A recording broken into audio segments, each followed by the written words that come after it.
नमस्कार दोस्तों, आज मैं आपको एक ऐसी कहानी सुनाने जा रहा हूँ जो डर और रहस्य से भरी हुई है। ये कहानी एक छोटे से गांव की है जहां रातों रात लोग गायब हो रहे थे। धीरे धीरे पूरे गांव में अजीब घटनाएं होने लगी और हर किसी के चेहरे पर डर की झलक साफ दिखने लगी।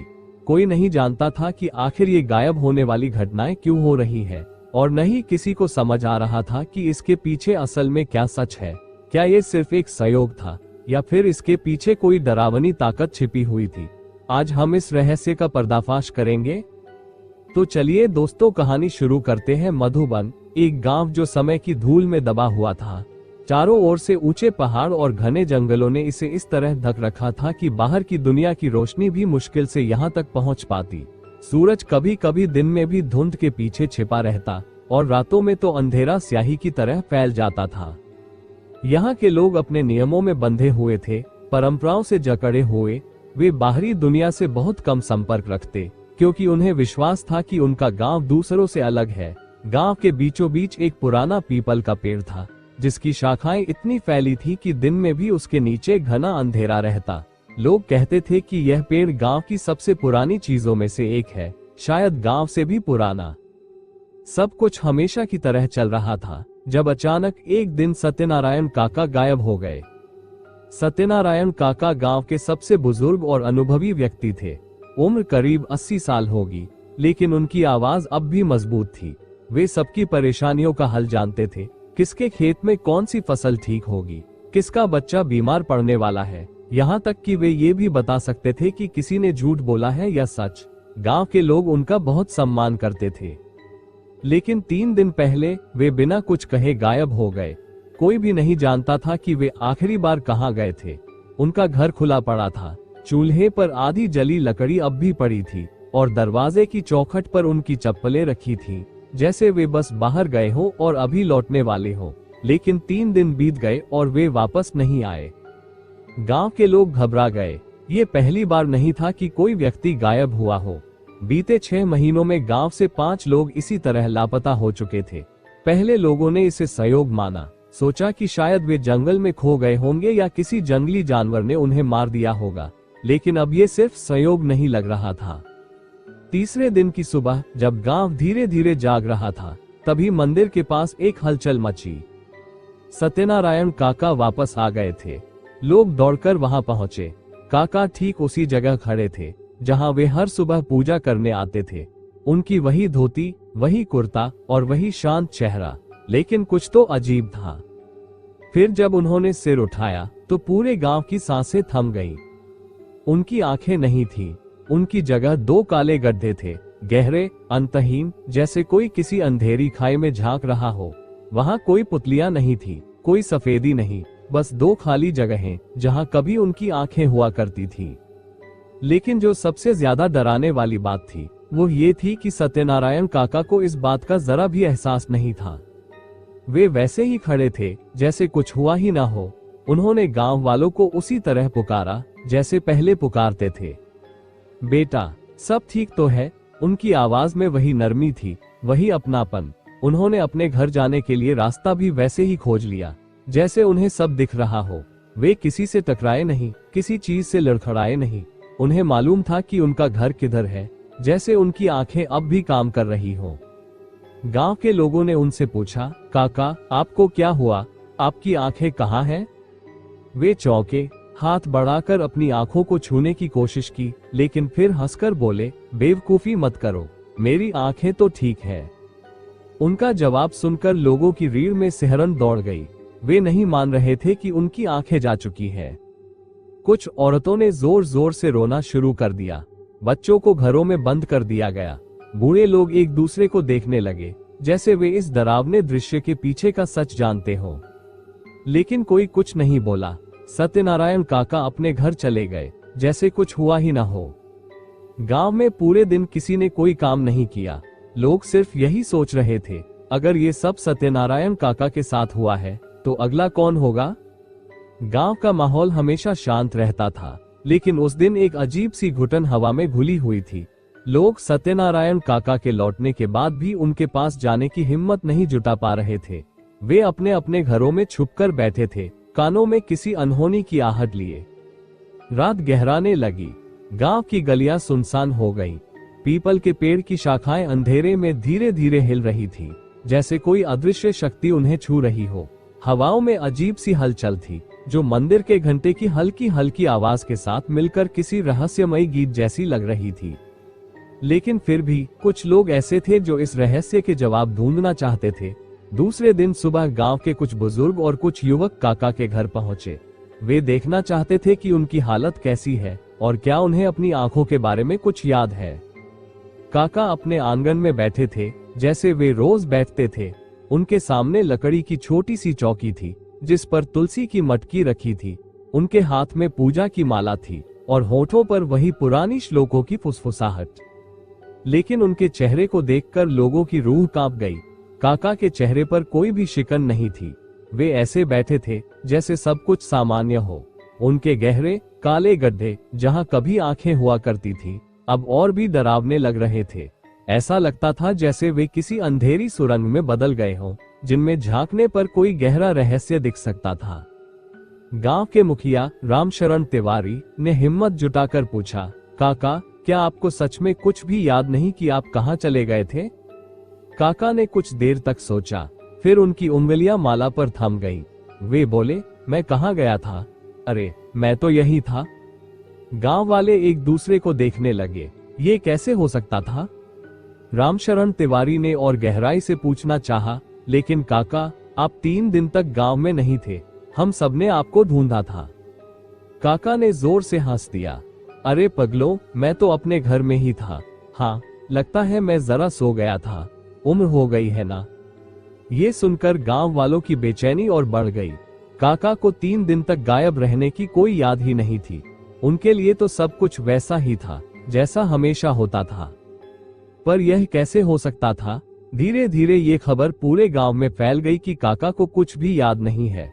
लोग अपने अपने घरों में बुझे हुए बैठे थे, लेकिन एक बात सभी के मन में चल रही थी, अगर सत्यनारायण काका के साथ यह हुआ, तो क्या और लोग भी वापस आ सकते हैं? और फिर ठीक उसी रात गांव में दूसरा शोर उठा।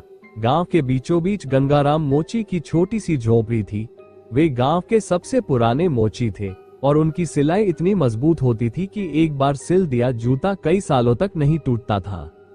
वे भी 4 महीने पहले बिना किसी निशान के गायब हो गए थे। उनके परिवार ने बहुत रो धो लिया था। गांव वालों ने भी उन्हें मरा हुआ मान लिया था। लेकिन जब रात के करीब 11 बजे उनके घर के दरवाजे पर दस्तक हुई, तो उनकी पत्नी कमला की रूह कांप गई। दस्तक हल्की थी, लेकिन लगातार हो रही थी। कमला ने धीरे से दरवाजा खोला। सामने वही थे, गंगाराम मोची। उनकी वही पुरानी धोती, वही चप्पलें, वही जर्जर शरीर। लेकिन जब कमला ने उनका चेहरा देखा, तो उसकी चीख पूरे गांव में गूंज गई। गंगाराम मोची के चेहरे पर मुंह नहीं था, बस एक सपाट जगह थी जहां कभी उनका मुंह हुआ करता था। कोई होंठ नहीं, कोई दांत नहीं, कोई जीभ नहीं, कुछ भी नहीं। लेकिन सबसे डरावनी बात यह थी कि वे वैसे ही खड़े थे, जैसे कुछ भी बदला ही न हो। उनकी सांसें चल रही थीं, उनके हाथ पैर सही सलामत थे और उनकी आंखें पूरी तरह ठीक थीं। कमला पीछे हट गई। उसकी हिम्मत नहीं हुई कि वह अपने पति को अंदर बुलाए, लेकिन गंगाराम खुद ही अंदर चले गए, जैसे कुछ हुआ ही ना हो। वे चारपाई पर बैठ गए और अपने पुराने औजारों को टटोलने लगे, जैसे हमेशा की तरह जूते सीने वाले हों। कमला कांपती हुई उनके पास गई। गंगा, तुम्हारा मुंह कहां चला गया? गंगाराम ने सिर उठाया और उसे देखा। उनकी आंखों में कोई बेचैनी नहीं थी, कोई दर्द नहीं था। उन्होंने कुछ कहने की कोशिश की, लेकिन उनके होंठ ही नहीं थे। वे कुछ बोल ही नहीं सकते थे।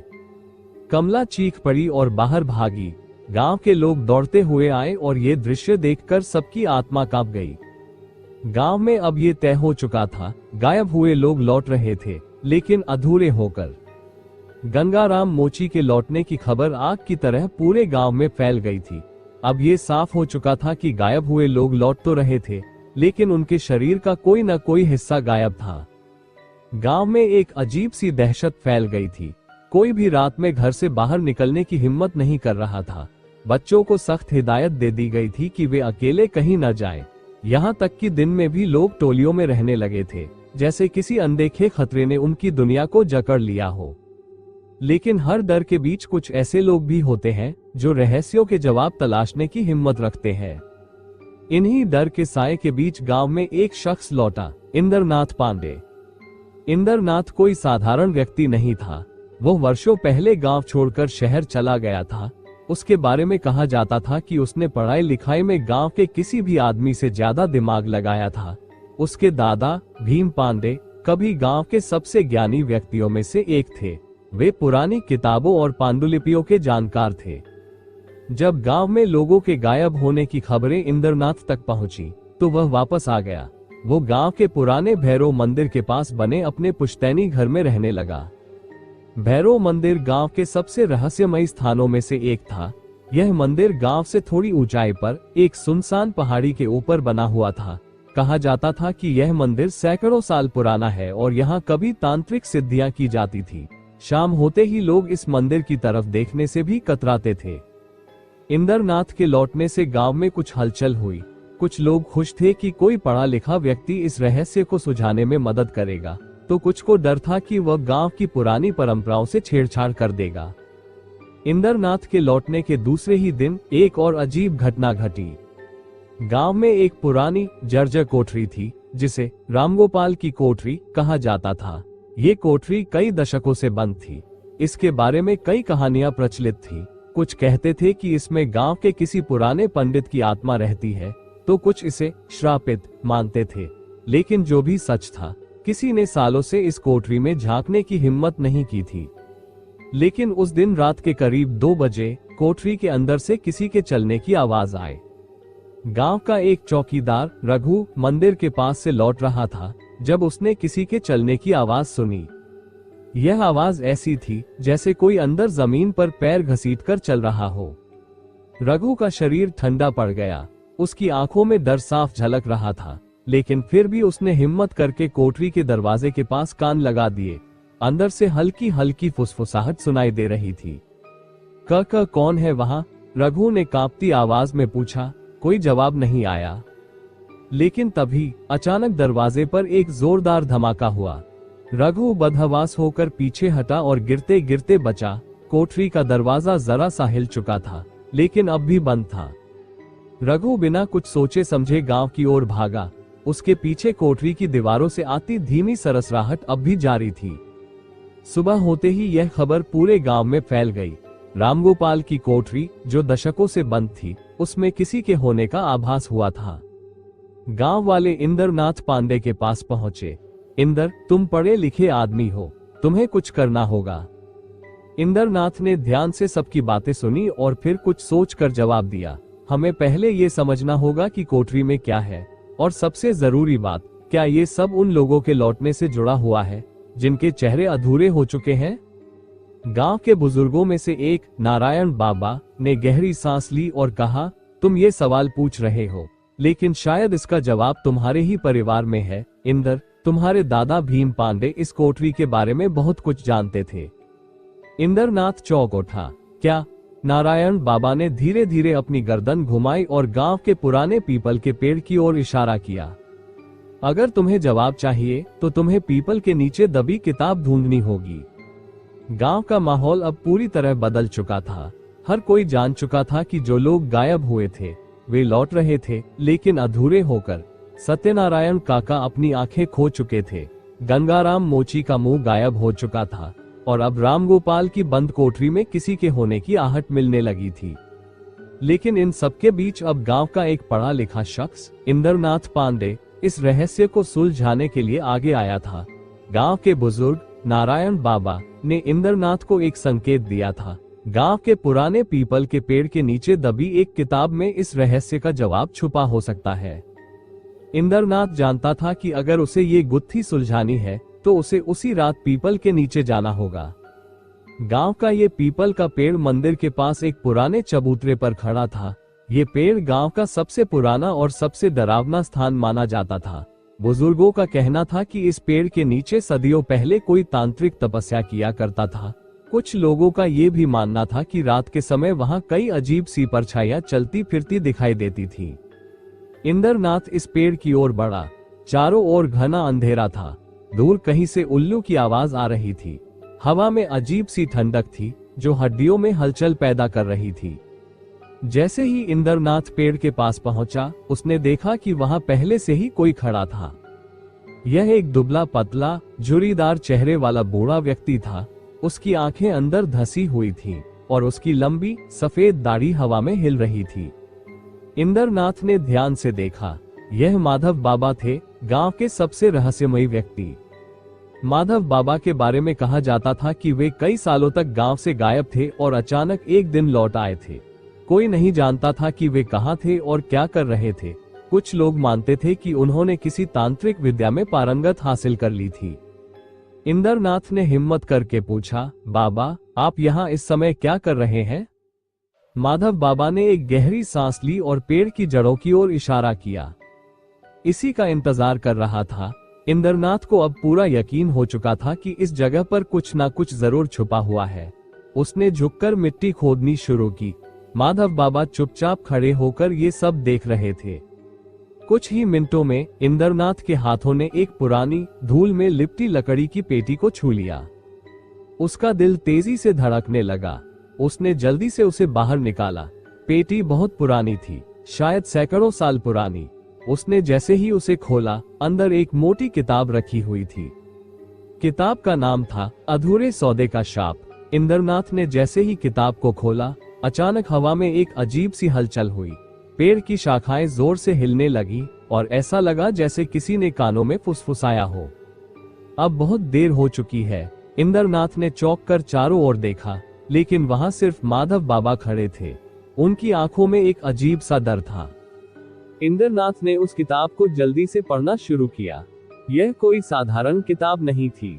इसके पहले ही पन्ने पर एक चेतावनी लिखी थी। जिसने भी यह किताब खोली, उसे अधूरे सौदे का सच स्वीकार करना होगा, वरना इसकी कीमत उसे खुद चुकानी पड़ेगी। इंद्रनाथ ने धीरे धीरे किताब के पन्ने पलटने शुरू किए और तभी एक भयानक चीख हवा में गूंज उठी। गांव की एक और डरावनी घटना।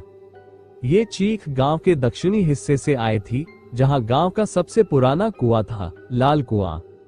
गांव के लोग हमेशा इस कुएं से दूर रहते थे। कहा जाता था कि इस कुएं में कभी किसी ने कुछ बहुत भयानक देखा था। कुछ का कहना था कि रात के समय इसमें झांकने वाले को अपना ही चेहरा अधूरा दिखाई देता था। इंद्रनाथ और माधव बाबा दोनों ही उस दिशा की ओर दौड़े। गांव के कुछ और लोग भी जाग चुके थे। वे सब कुएं की तरफ भागे। जब वे वहां पहुंचे तो उनका दिल दहल गया। कुएं के पास गांव का एक और शख्स पड़ा हुआ था, हरिराम। वो गांव का बढ़ई था, लेकिन उसके चेहरे को देखकर लोगों की रूह कांप गई। हरिराम के दोनों कान गायब हो चुके थे। वो जमीन पर पड़ा हुआ तड़प रहा था, लेकिन कोई चीख नहीं निकल रही थी। गांव के लोग कुएं के पास जमा हो गए थे। हरिराम जमीन पर पड़ा तड़प रहा था। उसके चेहरे पर खून की धारा बह रही थी। उसके कान गायब हो चुके थे, जैसे किसी ने उन्हें जड़ से उखाड़ दिया हो। लेकिन सबसे डरावनी बात यह थी कि उसने चीखने की कोई कोशिश नहीं की। उसकी आंखों में गहरा डर था, लेकिन उसकी जुबान से एक शब्द भी नहीं निकला। गांव के बुजुर्गों में से एक, गंगू काका, ने धीरे से कहा, यह श्राप अब और तेज हो गया है। माधव बाबा, जो अब तक चुपचाप सब देख रहे थे, आगे बढ़े। उन्होंने धीरे से हरिराम की आंखों में झांका। ये सिर्फ एक हमला नहीं था, उन्होंने कहा, इसके साथ कुछ और भी हुआ है। गांव के लोग घबरा गए। कोई भी समझ नहीं पा रहा था कि माधव बाबा क्या कहना चाहते हैं। इंद्रनाथ ने धीरे से पूछा, क्या मतलब बाबा? माधव बाबा ने ठंडी सांस ली और बोले, इस आदमी की आत्मा का एक हिस्सा हमेशा के लिए खो चुका है। ये सिर्फ शरीर का अंग गायब होना नहीं है, यह कोई अदृश्य ताकत है जो इंसानों को अधूरा बना रही है, बाहर से भी और अंदर से भी। गांव वालों में और ज्यादा खौफ फैल गया। इंद्रनाथ ने किताब को कसकर पकड़ा और कहा, हमें इसका जवाब, अधूरे सौदे का शाप, किताब में खोजना होगा। ये कुआं भी इस रहस्य से जुड़ा हो सकता है। लाल कुआं गांव के दक्षिणी किनारे पर स्थित था, जहां अब कोई नहीं जाता था। ये गांव का सबसे पुराना कुआं था और उसके आसपास की जमीन हमेशा नम और ठंडी रहती थी, चाहे कितनी भी गर्मी क्यों ना हो। बचपन में इंद्रनाथ ने अपने दादा भीम पांडे से इस कुएं की एक कहानी सुनी थी। कहा जाता था कि कई साल पहले इस कुएं में किसी ने कोई प्राचीन बलि दी थी। कुछ लोगों का कहना था कि कुएं में झांकने से उसमें अपना ही चेहरा अधूरा दिखाई देता है।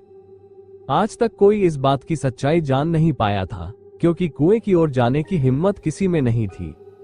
लेकिन अब यह जरूरी हो गया था। इंद्रनाथ, माधव बाबा और गांव के कुछ अन्य लोग कुएं के पास पहुंचे। कुएं के चारों ओर एक अजीब सन्नाटा था, यहाँ तक कि झींगुरों की आवाज भी नहीं आ रही थी। हवा पूरी तरह स्थिर थी, जैसे समय यहाँ रुक गया हो। इंद्रनाथ ने धीरे से कुएं के अंदर झांका। पानी गहरा और काला था, जैसे कोई तिलिस्म उसमें छिपा हो। और तभी कुएं के अंदर से एक भयानक चेहरा उभरा। ये चेहरा किसी इंसान का नहीं था। इसकी आंखें काली थीं और मुंह अधूरा था। एक ओर होंठ थे तो दूसरी ओर बस गहरी अंधेरी खाई जैसी जगह। इंद्रनाथ घबरा कर पीछे हट गया। ये क्या था? माधव बाबा ने गंभीर स्वर में कहा, यह वही है जो अधूरे लोगों के पीछे है। यह वही है जिसने सौदा किया था। गांव के लोग हिल गए। सौदा? कैसा सौदा? माधव बाबा ने कुएं की ओर इशारा किया और कहा, यह कुआं सिर्फ एक साधारण कुआं नहीं है। यह एक दरवाजा है किसी और दुनिया का। और यह सौदा हमारे ही गांव के किसी व्यक्ति ने किया था, जिसके कारण ये श्राप अब सब पर आ रहा है। इंद्रनाथ ने किताब को खोला और पढ़ना शुरू किया। जो भी इस कुएं में कुछ देगा, उसे इसके बदले कुछ मिलेगा। लेकिन अगर सौदा अधूरा रह गया तो लेने वाला कभी अधूरा नहीं रहेगा, बल्कि देने वाला अधूरा होगा। इंद्रनाथ का दिमाग घूम गया। इसका क्या मतलब था? माधव बाबा ने धीरे से कहा, किसी ने इस कुएं से कुछ मांगा था, लेकिन बदले में जो देना था वह नहीं दिया। इसलिए अब कुएं की ताकत खुद लेने लगी है, गांव के लोगों को अधूरा बनाने लगी है। इंद्रनाथ का चेहरा सफेद पड़ गया। इसका मतलब हमें उस इंसान को ढूंढना होगा जिसने ये सौदा किया था, वरना ये कुआं हम सबको अधूरा बना देगा। गांव में अब हर कोई डरा हुआ था। हरिराम के कान गायब हो चुके थे, सत्यनारायण काका की आंखें चली गई थी और गंगाराम मोची का मुंह। जो भी इस श्राप का शिकार हो रहा था, वो सिर्फ शरीर से ही अधूरा नहीं हो रहा था, बल्कि कुछ ऐसा खो रहा था जिसे वापस पाना असंभव था। लाल कुआं और अधूरे सौदे का शाप। किताब ने अब ये साफ कर दिया था कि गांव में किसी ने सौदा किया था, लेकिन ये कौन था और उसने ऐसा क्या मांगा था जिसकी कीमत अब पूरा गांव चुका रहा था? इंद्रनाथ और माधव बाबा गांव के चौपाल में बैठे थे। हवा में अब भी लाल कुआं के पास मिले चेहरे की भयानक छवि घूम रही थी। माधव बाबा ने गहरी आवाज में कहा, इंद्र, अब हमारे पास बहुत कम समय है। जो ताकतें जाग चुकी है वे रुकने वाली नहीं है। अगर हमने जल्दी ही इस सौदे के करने वाले को नहीं खोजा तो अगला कोई और अधूरा हो जाएगा। इंद्रनाथ ने सिर हिलाया, लेकिन हम ये कैसे पता करें कि वो व्यक्ति कौन है? माधव बाबा ने कुछ देर सोचा और फिर बोले, जिसने ये सौदा किया था वह जरूर किसी ना किसी चीज से समृद्ध हुआ होगा। उसे इस कुएं से कुछ मिला होगा, धन, ताकत या कुछ और। हमें उस व्यक्ति की तलाश करनी होगी जो अचानक अमीर बना हो या जिसकी जिंदगी में कुछ रहस्यमयी बदलाव आया हो। इंद्रनाथ ने गहरी सोच में सिर झुका लिया। गांव में बहुत से लोग थे, लेकिन ऐसा कौन था जिसकी जिंदगी अचानक बदल गई थी? तभी उसके दिमाग में एक नाम आया, ठाकुर रणवीर सिंह।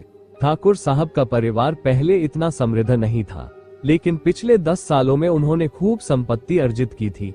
उनकी हवेली गांव की सबसे बड़ी हवेली बन गई थी और कहा जाता था कि उनकी किस्मत अचानक ही चमक गई थी। इंद्रनाथ ने माधव बाबा की ओर देखा, हमें ठाकुर हवेली जाना होगा। रात का समय था, गांव के लोग अपने घरों में छिप चुके थे। अब गांव की गलियों में केवल ठंडी हवा बह रही थी और कहीं कहीं कुत्तों के भौंकने की आवाज सुनाई दे रही थी। इंद्रनाथ और माधव बाबा धीरे धीरे ठाकुर हवेली की ओर बढ़े। ये हवेली गांव के उत्तर दिशा में एक छोटे टीले पर बनी थी। चारों ओर ऊंची दीवारें थीं और हवेली के चारों ओर बड़े बड़े पेड़ थे जो रात में भूतिया लगते थे। हवेली के मुख्य दरवाजे पर बड़ी बड़ी कीलें लगी थीं। जैसे ही इंद्रनाथ और माधव बाबा दरवाजे के पास पहुंचे, उन्होंने अंदर से किसी के फुसफुसाने की आवाज सुनी। अब बहुत देर हो गई है। इंद्रनाथ ने चौंक कर माधव बाबा की ओर देखा। क्या आपने भी सुना? माधव बाबा ने सिर हिलाया। ये हवेली साधारण नहीं है, अंदर कोई रहस्य छुपा है। इंद्रनाथ ने हिम्मत जुटाई और दरवाजे पर जोर से दस्तक दी। कुछ देर तक कोई जवाब नहीं आया। लेकिन फिर अचानक दरवाजा अपने आप खुल गया। हवेली के अंदर अजीब सी गंध फैली थी, जैसे वहां महीनों से सफाई नहीं हुई हो। चारों ओर अंधेरा था, लेकिन अंदर एक व्यक्ति बैठा था, ठाकुर रणवीर सिंह। ठाकुर साहब एक लंबे चौड़े शरीर वाले व्यक्ति थे, लेकिन इस वक्त उनका चेहरा पीला पड़ा था। उनकी आंखों के नीचे गहरे काले धब्बे थे, जैसे उन्होंने कई रातों से नींद नहीं ली हो। आप लोग यहाँ क्यों आए हैं? उनकी आवाज थकी हुई थी। इंद्रनाथ ने बिना भूमिका के सीधा सवाल किया। ठाकुर साहब, क्या आपने कभी लाल कुआं में कुछ मांगा था? ठाकुर साहब के चेहरे का रंग उड़ गया। क्या मतलब? माधव बाबा ने गहरी आवाज में कहा, हम जानते हैं कि गांव में कोई ऐसा व्यक्ति है जिसने कुएं से सौदा किया और अब इसकी कीमत पूरे गांव को चुकानी पड़ रही है। हमें सच बताओ ठाकुर साहब। ठाकुर साहब की आंखों में आंसू आ गए। वो धीरे से कुर्सी पर गिर पड़े। हाँ, ये सच है, ठाकुर साहब ने कांपते हुए कहा।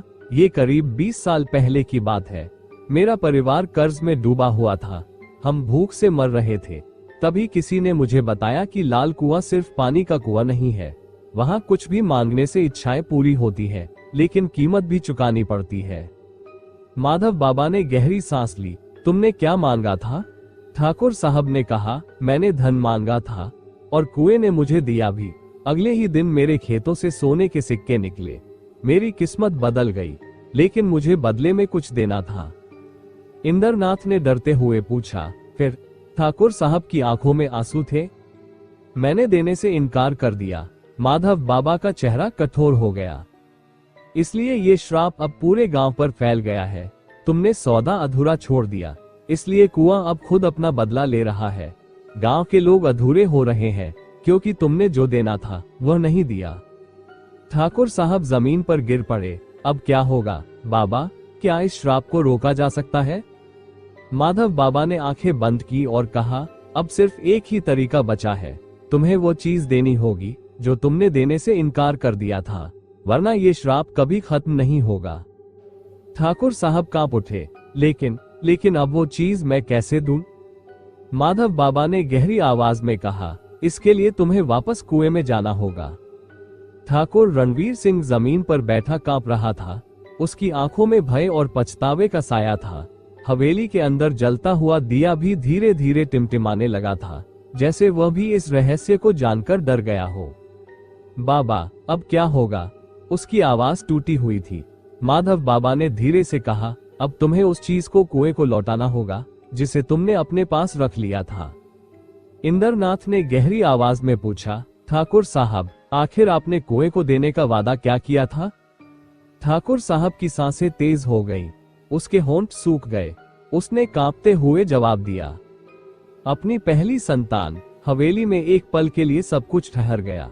बाहर बहती ठंडी हवा अब अंदर तक महसूस होने लगी। इंद्रनाथ और माधव बाबा दोनों ही सन्न रह गए। ठाकुर साहब ने रोते हुए बताया, जब मैंने कुएं से धन मांगा था तो बदले में इसने मेरी पहली संतान मांगी थी, लेकिन जब मेरे बेटे का जन्म हुआ तो मैं उसे देने की हिम्मत नहीं जुटा पाया। इसलिए ये श्राप अब पूरे गांव पर फैल गया। इंद्रनाथ ने घबराकर पूछा। माधव बाबा ने गहरी सांस ली। हाँ, कुएं ने तुम्हारी बात मानी, लेकिन जब सौदा अधूरा रह गया तो उसने अपना बदला लेने का फैसला किया। वह अब गांव के लोगों को अधूरा बना रहा है, क्योंकि तुमने जो देने का वादा किया था वो पूरा नहीं किया। ठाकुर रणवीर सिंह फूट फूट कर रो पड़ा। अब मैं क्या करूं बाबा? माधव बाबा ने गंभीर स्वर में कहा, अब तुम्हें कुएं को वह देना होगा जो तुमने देने का वादा किया था, या फिर कुएं को कोई और बलिदान चाहिए होगा। ठाकुर साहब कांप उठा। नहीं, मैं अपने बेटे को नहीं दूंगा। इंद्रनाथ ने सवाल किया, तो फिर क्या इसका कोई और उपाय है? माधव बाबा ने आंखें बंद कर ली। एक ही तरीका है, हमें कुएं के असली रक्षक को खोजना होगा। गांव में एक मंदिर था जिसे काली देवी का मंदिर कहा जाता था। यह मंदिर गांव के पश्चिमी छोर पर था और अब वहां कोई नहीं जाता था। कहा जाता था कि यह मंदिर ही उस शक्ति को नियंत्रित कर सकता था जिसने कुएं पर कब्जा किया था। माधव बाबा ने कहा, इस श्राप को रोकने के लिए हमें मंदिर जाना होगा। वहां हमें वह मंत्र मिलेगा जिससे हम कुएं की आत्मा को शांत कर सकते हैं। ठाकुर रणवीर सिंह, इंद्रनाथ, माधव बाबा और गांव के कुछ और लोग मिलकर आधी रात को काली देवी के मंदिर की ओर निकल पड़े। रास्ता वीरान था, चारों ओर अंधेरा और सन्नाटा था। जैसे ही वे मंदिर के करीब पहुंचे, हवा में अजीब सी घुटन महसूस होने लगी। मंदिर के गेट पर टूटी हुई मूर्तियां पड़ी थीं, लेकिन मंदिर के अंदर जलता हुआ दीपक अब भी दिख रहा था, जैसे कोई अनदेखी शक्ति वहां मौजूद थी। मंदिर के अंदर एक बूढ़ा आदमी बैठा था, उसकी आंखें बंद थीं और वो किसी गहरे ध्यान में लीन था। माधव बाबा ने धीरे से कहा, त्रिलोचन बाबा। वह आदमी धीरे धीरे आंखें खोलता है। उसकी आंखों में तेज था, लेकिन चेहरे पर गहरी झुर्रियां। तो कुएं ने फिर से मांगना शुरू कर दिया। त्रिलोचन बाबा ने कहा। ठाकुर रणवीर सिंह आगे बढ़कर उनके पैरों में गिर पड़ा। बाबा, मेरी गलती हो गई, अब मैं क्या करूं? त्रिलोचन बाबा ने कुछ देर सोचा और फिर बोले, कुएं को जो चाहिए वह तो उसे लेना ही होगा, लेकिन अगर तुमने अपने बेटे को नहीं दिया तो अब तुम्हें किसी और चीज का बलिदान देना होगा। क्या? ठाकुर रणवीर सिंह ने कांपते हुए पूछा।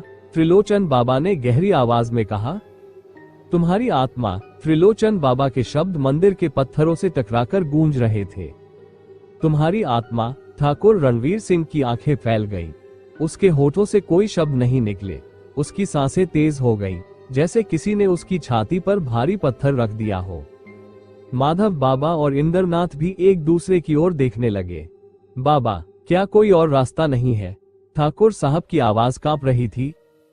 त्रिलोचन बाबा ने ठंडी आवाज में कहा, सौदा हमेशा पूरा करना पड़ता है। तुमने जो धन लिया उसका मूल्य कुएं को चाहिए। अगर तुम अपने बेटे को नहीं दोगे तो अपनी आत्मा देनी होगी, वरना ये श्राप कभी नहीं रुकेगा। ठाकुर रणवीर सिंह घुटनों के बल बैठ गया। बाबा, लेकिन मेरी आत्मा का कुएं से क्या लेना देना? त्रिलोचन बाबा ने मंदिर की दीवार पर उकेरे गए प्राचीन चित्रों की ओर इशारा किया। ये देखो, ये चित्र 100 साल पुराने हैं। यहाँ जो दिख रहा है वो वही सौदा है जो तुमने किया था। हर किसी को कीमत चुकानी पड़ती है। ठाकुर ने दीवार पर हाथ फेरा। चित्रों में एक आदमी कुएं से कुछ ले रहा था और बदले में उसकी आत्मा कुएं के भीतर घुलती जा रही थी। इंद्रनाथ ने गहरी आवाज में पूछा, अगर ठाकुर अपनी आत्मा दे भी दे तो ये प्रक्रिया कैसे होगी? त्रिलोचन बाबा ने एक पल के लिए आंखें बंद की, फिर बोले, रात के तीसरे प्रहर में जब लाल कुआं सबसे अधिक शक्तिशाली होगा, ठाकुर को वहां जाकर आत्मसमर्पण करना होगा। वो कुएं के भीतर झांकेगा और जो भी ताकत उसे बुलाएगी वो उसे अपनी आत्मा दे देगा। ठाकुर रणवीर सिंह सिर झुकाकर बैठ गया। उसकी उंगलियां जमीन पर कांप रही थीं। माधव बाबा उसके कंधे पर हाथ रखकर बोले, तुम्हारे पास ज्यादा समय नहीं है। अगर तुमने फैसला नहीं लिया तो गांव के और लोग अधूरे हो जाएंगे। ठाकुर की आंखों में आंसू थे। अगर मैं अपनी आत्मा दे दूं तो क्या मैं मर जाऊंगा? त्रिलोचन बाबा ने धीरे से सिर हिलाया। नहीं, लेकिन तुम कभी पहले जैसे नहीं रहोगे। तुम जीवित तो रहोगे, लेकिन तुम्हारी आत्मा कुएं की हो जाएगी। तुम इस दुनिया में रहकर भी इस दुनिया के नहीं रहोगे। मंदिर में बैठे हुए ही वे सभी यह महसूस कर सकते थे कि गांव में कुछ बदल रहा था। ठंडी हवा चलने लगी थी। मंदिर के बाहर पेड़ के पत्ते तेजी से सरसराने लगे। तभी अचानक मंदिर के बाहर किसी के चीखने की आवाज आए, बचाओ, कोई मेरे पति को बचाओ। इंद्रनाथ सबसे पहले बाहर भागा। ठंडी हवा उसके चेहरे से टकराई। जैसे ही उसने गांव की ओर देखा, उसका खून जम गया। गंगाराम मोची का शरीर अधूरा हो चुका था। अब उसकी केवल छाया बची थी। वो जमीन पर बैठा कांप रहा था। उसकी आंखें पूरी तरह से सफेद हो चुकी थीं। उसकी पत्नी के होठों से बस यही शब्द निकल रहे थे, कुआं, कुआं इन्हें खींच रहा है। त्रिलोचन बाबा बाहर आए और गहरी आवाज में बोले, अब और देर नहीं हो सकती। कुएं की आत्मा अधीर हो रही है। ठाकुर, तुम्हें अब अपना फैसला लेना होगा। ठाकुर रणवीर सिंह ने अपनी मुट्ठियां भींच ली। उसके सामने दो रास्ते थे। या तो वह अपनी आत्मा कुएं को दे दे और खुद अधूरा हो जाए, या फिर गांव के और लोग इस श्राप का शिकार होते रहें। गांव में हवा और ठंडी हो गई थी। अब हर घर की दीवारों से अजीब सी परछाइयां निकल रही थी। परछाई जैसे कुछ दिखने वाले हाथ लोगों को खींचने की कोशिश कर रहे हो। माधव बाबा ने गंभीरता से कहा, ठाकुर, अब समय आ गया है। गांव की हवाओं में मौत की सिहरन थी। मंदिर के बाहर खड़े सभी लोगों के रोंगटे खड़े थे। गंगाराम मोची अधमरा सा जमीन पर पड़ा था। उसकी आंखों में सफेदी थी और शरीर कांप रहा था। गांव में कुछ ऐसा हो रहा था जो पहले कभी नहीं हुआ था। अब कुएं की छाया हर गली में फैलने लगी थी। त्रिलोचन बाबा ने अपनी आंखें बंद कर ली और एक गहरी सांस ली। फिर वे ठाकुर रणवीर सिंह की ओर मुड़े। अब फैसला तुम्हारे हाथ में है ठाकुर। उनकी आवाज गहरी और कठोर थी। ठाकुर रणवीर सिंह की आंखें झील की तरह गहरी हो चुकी थी। वो जानता था कि यह सौदा उसने ही किया था और अब इसकी कीमत भी उसे ही चुकानी थी। मैं तैयार हूँ, ठाकुर ने धीमी आवाज में कहा, मगर उसके शब्दों में कांपती हुई घबराहट साफ झलक रही थी। इंद्रनाथ और माधव बाबा उसकी ओर देखने लगे, लेकिन ठाकुर ने थोड़ा रुककर कहा, अगर मैं अपनी आत्मा कुएं को दे दूं, तो क्या ये श्राप सच में खत्म हो जाएगा? त्रिलोचन बाबा ने अपनी सूखी उंगलियां मंदिर के पत्थर पर फिराई और बोले, हमें ये सुनिश्चित करना होगा कि कुएं की आत्मा को वह मिल जाए जो वह चाहती है। अगर वह पूरी तरह संतुष्ट नहीं हुई तो ये श्राप और भी भयावह हो सकता है। ठाकुर का दिल तेजी से धड़कने लगा। रात गहराने लगी थी। पूरा गांव अब एक अजीब सी मायूसी में डूबा हुआ था। हर घर के भीतर डर का एक साया बैठा हुआ था। त्रिलोचन बाबा, माधव बाबा, इंद्रनाथ और ठाकुर रणवीर सिंह गांव के कुछ अन्य लोगों के साथ लाल कुएं की ओर बढ़ रहे थे। रास्ते में घना अंधेरा था। हवा में अजीब सी गंध थी, सड़ी हुई, जैसे किसी पुराने मकबरे से आती है। जब वे कुएं के करीब पहुंचे तो सबकी सांसें थम गईं। कुआं अब पहले जैसा नहीं था। अब उसमें से गाढ़ा काला धुआं निकल रहा था। कुएं के चारों ओर की मिट्टी में अजीब सी लाल दरारें उभर आई थी, जैसे धरती के नीचे कुछ खोल रहा हो। ठाकुर रणवीर सिंह का शरीर अकड़ने लगा। उसे लगा जैसे कोई अदृश्य हाथ उसकी आत्मा को अंदर खींच रहा हो। तभी कुएं से एक गहरी फुसफुसाहट निकली, अपना वचन पूरा करो। त्रिलोचन बाबा ने तुरंत एक थैली से काला धागा निकाला और ठाकुर के गले में डाल दिया। ये धागा तुम्हारी आत्मा को पूरी तरह खींचने से रोकेगा, लेकिन जब तुम सौदा करोगे तो इसे खुद उतारना होगा। ठाकुर ने थैली से धागा निकाला और धीरे से गले में पहना। तभी कुएं से एक और भयानक आवाज गूंजी, धागा उतारो। ठाकुर का चेहरा सफेद पड़ गया। माधव बाबा ने उसका हाथ कसकर पकड़ लिया। सोच समझकर करना ठाकुर, लेकिन अब वक्त बीत चुका था। कुएं की शक्ति बढ़ती जा रही थी। ठाकुर रणवीर सिंह धीरे धीरे कुएं के किनारे पर खड़ा हो गया। उसने आंखें बंद कर ली और गहरी सांस ली। मैं तुम्हें अपनी आत्मा सौंपता हूं, उसने तेज आवाज में कहा। ठंडी हवा और ठंडी हो गई। कुएं से काले धुएं की लहरें उठने लगी और फिर ठाकुर ने अपने गले से काला धागा हटा दिया। कुएं के किनारे पर खड़ा ठाकुर गांव वालों को देख रहा था। उसकी आंखों में अब कोई लालच नहीं था, कोई अहंकार नहीं था, बस एक संकल्प था। वो जानता था कि यह सब उसी की गलती से शुरू हुआ था। उसने वर्षों पहले कुएं से सौदा किया था, लेकिन बदले में जो देना था वह नहीं दिया, और अब ये श्राप पूरे गांव पर फैल चुका था। अगर मेरी जान देकर इस गांव को बचाया जा सकता है तो ये सौदा मुझे मंजूर है, ठाकुर ने सोचा। उसने एक आखिरी बार गांव वालों को देखा, फिर गहरी सांस ली और बिना हिचकिचाए कुएं में छलांग लगा दी। गांव वालों की चीखें हवा में गूंज उठी। ठाकुर त्रिलोचन बाबा ने मंत्र पढ़ना बंद कर दिया। हर कोई स्तब्ध था। कुएं के भीतर गहराई में अजीब सी हलचल होने लगी थी। जैसे ही ठाकुर कुएं के अंदर गिरा, उसने महसूस किया कि वह किसी दूसरी ही दुनिया में पहुंच गया है। चारों ओर केवल गहरा अंधेरा था। कुएं की दीवारें गायब हो चुकी थीं और वह हवा में तैर रहा था। चारों ओर अधूरे चेहरे झलक रहे थे, बिना आंखों के, बिना मुंह के, बिना नाक के। वे धीरे धीरे उसकी ओर बढ़ने लगे। उनकी फुसफुसाहट हवा में गूंज रही थी। अब तुम्हारी बारी है ठाकुर। ठाकुर ने खुद को संभालने की कोशिश की, लेकिन उसके पैरों के नीचे कोई जमीन नहीं थी। वो किसी अनदेखी शक्ति के जाल में फंस चुका था। तभी कुएं के अंदर से एक गहरी गूंजती हुई आवाज आई। तुमने अपने लिए कुछ नहीं मांगा, फिर भी तुम दूसरों के लिए अपने प्राण देने को तैयार हो? ठाकुर ने गहरी सांस ली और कहा, हाँ, अगर मेरी कुर्बानी से यह गांव बच सकता है तो मैं इसे खुशी से स्वीकार करता हूँ। अचानक कुएं के पानी में हलचल हुई। अधूरी आत्माएं अब धीरे धीरे गायब होने लगी, अंधेरा छटने लगा। और फिर एक चमत्कार हुआ। कुएं की आत्मा ने ठाकुर की ईमानदारी और निस्वार्थता को देखा और उस पर तरस आ गया। तुमने अपना सब कुछ छोड़ने का फैसला किया और यही तुम्हारी सच्ची परीक्षा थी। तुमने सिद्ध कर दिया कि मनुष्य का सबसे बड़ा गुण उसका त्याग है।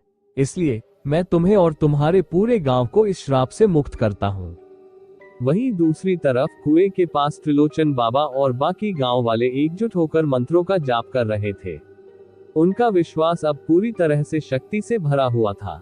कुएं के भीतर अचानक एक तेज आंधी चली, लेकिन इस बार वह आंधी भय की नहीं, शक्ति और शांति की थी। सभी को महसूस हुआ कि यह वही पल था जिसका वे लंबे समय से इंतजार कर रहे थे। उन्होंने देखा कि गांव का आसमान अब साफ हो चुका था और सूरज की किरणें एक बार फिर से धरती पर फैलने लगी। त्रिलोचन बाबा ने कहा, अब हम सब शांति पा चुके हैं। माधव बाबा ने राहत की सांस ली और इंद्रनाथ ने खुशी से कहा, हमने ये कर दिखाया। सभी गांव वाले अब कुएं के पास इकट्ठा हो गए थे। कुएं के अंदर से कोई डरावनी आवाज नहीं आ रही थी, अब केवल शांति थी और सभी को महसूस हो रहा था कि यह वो समय था जब डर पूरी तरह से खत्म हो चुका था। ठाकुर ने गहरी सांस ली और खुद को कुएं से बाहर खींचने की कोशिश की। उसका शरीर अब पूरी तरह से आत्मविश्वास से भर गया था। वह अब न केवल शारीरिक रूप से बल्कि मानसिक रूप से भी स्वस्थ था। उसकी आंखों में चमक थी और उसका चेहरा अब डर और घबराहट से मुक्त था। वह धीरे धीरे गांव वालों की ओर बढ़ा। उसके कदम अब आत्मविश्वास से भरे हुए थे। उसने त्रिलोचन बाबा से पूछा, क्या ये सच है? क्या हम अब पूरी तरह से मुक्त हैं? त्रिलोचन बाबा मुस्कुराए और कहा, हाँ ठाकुर, तुमने सही रास्ता चुना। तुम्हारी आत्मा अब पूरी है। अब कोई डर नहीं है। अब हम सब मुक्त हैं। ठाकुर ने अपने हाथ जोड़ते हुए कहा, मुझे समझने में वक्त लगा, लेकिन अब मुझे एहसास हुआ। हम सब अपनी गलतियों से सीखते हैं और अब ये सब खत्म हो गया है। गांव के लोग खुशी से झूम उठे। वे एक दूसरे से गले मिल रहे थे और सबकी आंखों में संतोष और शांति का भाव था। अब गांव में हर घर में खुशी थी और कुएं के पास अब कोई डर नहीं था। ठाकुर ने गांव वालों की तरफ देखा और कहा, हमने इसे एक साथ पूरा किया। अब हम सब मिलकर शांति से रहेंगे। वो पल गांव के लोगों की जिंदगी का सबसे खूबसूरत और शांति से भरा हुआ पल था। अंधेरे से उभरकर सब एक साथ खड़े हुए थे और अब वे जान चुके थे कि भूतिया ताकत हमेशा के लिए जा चुकी थी। सभी के अधूरे चेहरे अब पूरे हो चुके थे। सभी गांव वाले अब अपने चेहरों में एक नई चमक महसूस कर रहे थे। उन्हें अब कोई डर नहीं था। सब कुछ ठीक हो चुका था। ठाकुर ने अपना सिर उठाया और आकाश में फैली सूरज की किरणों को देखा। यह वो पल था जब सब कुछ खत्म हो चुका था। ठाकुर और गांव वाले अब पूरी तरह से ठीक हो गए थे। उनका संघर्ष खत्म हो चुका था और उनकी जिंदगी में शांति लौट आई थी। तो दोस्तों, ये थी आज की कहानी। ये कहानी हमें सिखाती है कि लालच और अधूरे सौदे कभी किसी के लिए शुभ नहीं होते। हमें हमेशा अपने कर्मों और इच्छाओं का सही मूल्यांकन करना चाहिए ताकि हम किसी और को नुकसान न पहुंचाएं। साथ ही सच्चे दिल से किए गए प्रयास और बलिदान ही असली शांति और मुक्ति ला सकते हैं। अगर आपको यह वीडियो पसंद आई हो तो कृपया लाइक करें और हमारे YouTube चैनल को सब्सक्राइब करना न भूलें। मुझे नीचे कमेंट्स में बताएं कि इस कहानी में आपको क्या सबसे डरावना लगा। हम अगले वीडियो में फिर से एक नई कहानी लेकर आएंगे। तब तक के लिए नमस्कार।